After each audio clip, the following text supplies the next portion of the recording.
Hey guys, welcome back to my channel. This is Kemi, and I'm here to talk about Beyond the Gates Season 2, Episode 100.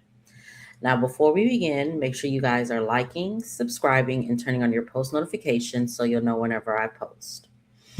All right, so we start the episode off with Vernon and Anita. They are back home and they're talking about their night at the Bowman and how they used to go to this other hotel and they used to tell the girls that they were visiting their cousin Emerson or whatever. They start talking about um, how they used to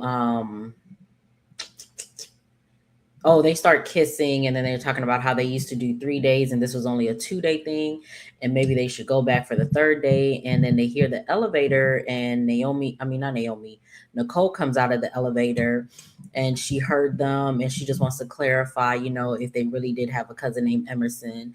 They all start to laugh about it. They then talk about how Ted, they talk about the hospital and Ted putting her name up for the chief of staff or whatever, and him not knowing Nicole at all, because that's not something that she wants to do. Anita wants to talk to Nicole about Ted, and then they talk about Monica, and because they had put up Monica or whatever. Vernon says he wants to go see if he can talk her into taking the position, so he leaves so that Anita and Nicole can talk. So they talk about how Ted has been on her mind, and then they discuss all that's going on with her having the daydreams and all this other stuff. Anita wants to know what's going on. And Anita wants to know what's going on because she saw them at Cotillion and how they were looking at each other. And so we get this scene of we get scenes of Anita and Anita and Nicole talking about her and Ted, while Ted is also talking to Martin about the exact same thing. So we get their back and forth of their different perspectives, um, about their different perspectives or whatever. So, and I'll get back to that when I get to that scene, because we see at the Smarty house that Tyrell is playing chess with Jessica, and he makes a remark about her using him until she leaves for UCLA, because the last time we saw them, she was telling him how, she wanted them to continue what they're doing, but then when it's time for them to go to college, she wants to break it off or whatever. So then we see Smitty, he's on the couch and he's trying to work on his assignment. We see Samantha Cat and Chelsea come downstairs. They're trying to do video for Chelsea Cat, and then also for the cotillion with her what is it, the crown, and they're trying to find good lighting. Sorry guys, they're trying to find good lighting or whatever, but they're not finding the lighting. Then we see Martin, he comes and he's on the phone talking with Shonda, and there's too much noise for Smitty, so he kicks everyone out. He kicks everyone out, but no one is listening to him. And then Martin finally tells everybody they have to leave, so they all leave. Smitty wants the house to himself, so um, Martin also leaves or whatever. We see Monica. She is at the hospital visiting Shanice. Shanice wants to know if she's going to take the position. Monica isn't sure. She likes working with her patient. Shanice tells her to negotiate, tell them what you want so that way you can get it or whatever. So Monica says it will be hard because she'll have to handle a lot of the PR crisis. Naomi walks up on them and tells them that she's the right person for the job. Shanice asks her about Ashley. Monica gives her condolences. Naomi she gives a spill on why Monica should commit, and Shanice tells her, maybe just commit for a year and see how you're doing. Naomi makes a remark about them looking at her. No, she makes a remark about, the big C patients needing her and she's the right person for the job or something like that. And then they start looking at her, and, Naomi brushes it off or whatever. So we see Shanice and Monica, they continue to talk about the position, and then they start talking about her and Ted. Monica is happy that they're in a good place. Shanice needs her aunt now. She needs her aunt there, and she's still struggling with Derek passing. And then we see Vernon runs into Vernon comes finding Monica, and he talks to her about the position, asks if she's ready for it. She gives him his stipulations. Vernon tells her, Vernon gives her a spiel on why she should take the job.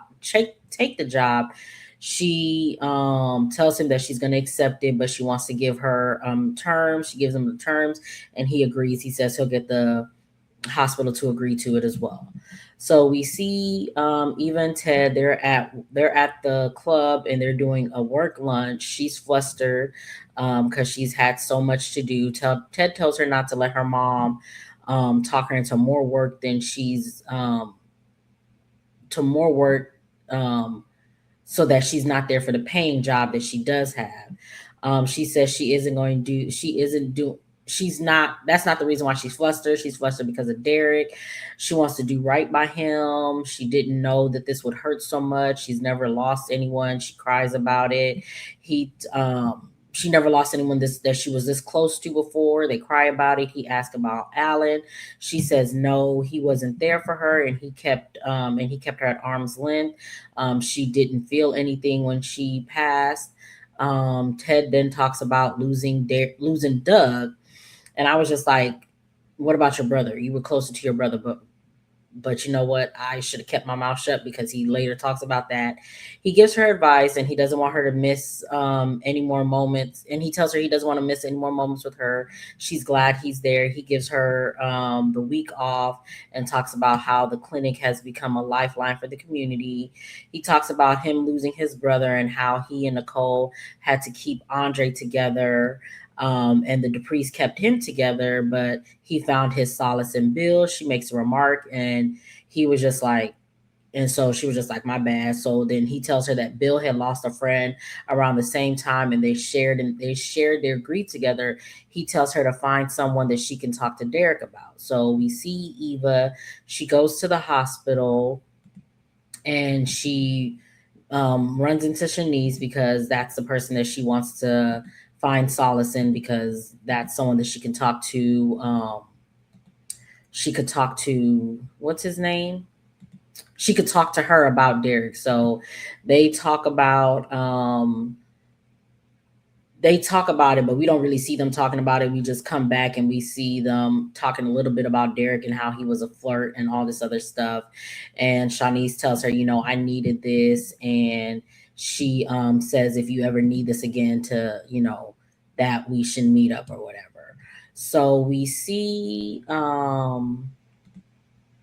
let's see, what else do we see? Okay, so we see Chelsea Cat and Samantha. They're at Orphe Jeans, and they're talking about how Samantha felt about Cotillion. She tells them about how she felt, and then how Donnell swooped in like her knight in shining armor when she had almost tripped on her dress. And they talk about her they want to talk to her about Donnell. They tell that she has a crush on him, and she tries to play it off and says, well, he had a crush on Chelsea. They tell her to leave him in the save for later cart. They may have a beautiful thing in the future, but right now she needs to stick with the boys in high school. They talk about the lead up to the cotillion and how Samantha felt. They give her, she talks about how she felt like, she was she was an outsider, and how she didn't want to let the family down if she didn't win Platinum Deb or whatever. They tell her, she could never let them down or whatever. Um, they give her a pep talk, and she says seeing all of the women in her life being proud of her was the real crown. So they talk about Samantha's work anniversary and all the things that have been going good, and then they talk about the new purse that they have. They show it to her, and they tell her that she can name it since it was inspired by her. It's for the girl coming into her own. She's part of a sisterhood. She's a friend. She's got history, and she's ready to make some too. Samantha loves it and she thanks them and they all hug. So that was a really cute scene. I like that. So we see,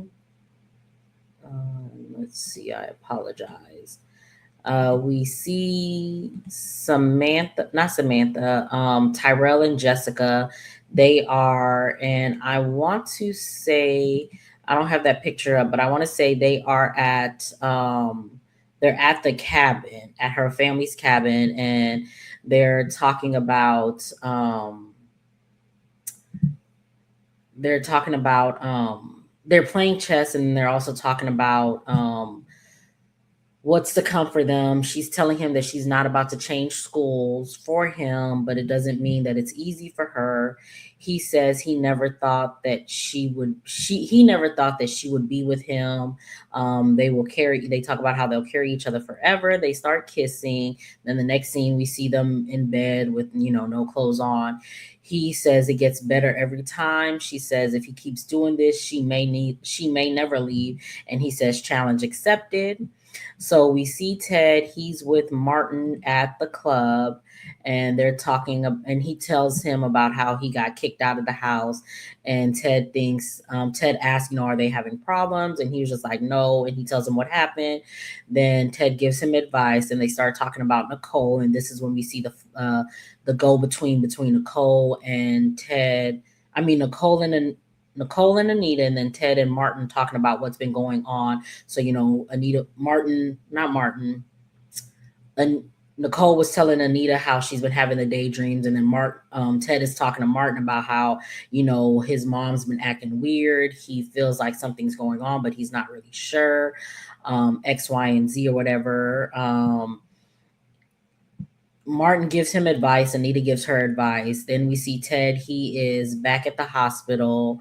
He's back at the hospital, and he asks Shanice if she wants to be his date to the fundraiser, and she agrees. And if I'm not mistaken, I think Ted had asked Martin if it was okay if he had brought Shanice or whatever, and he was just like, that's cool or whatever. So we see,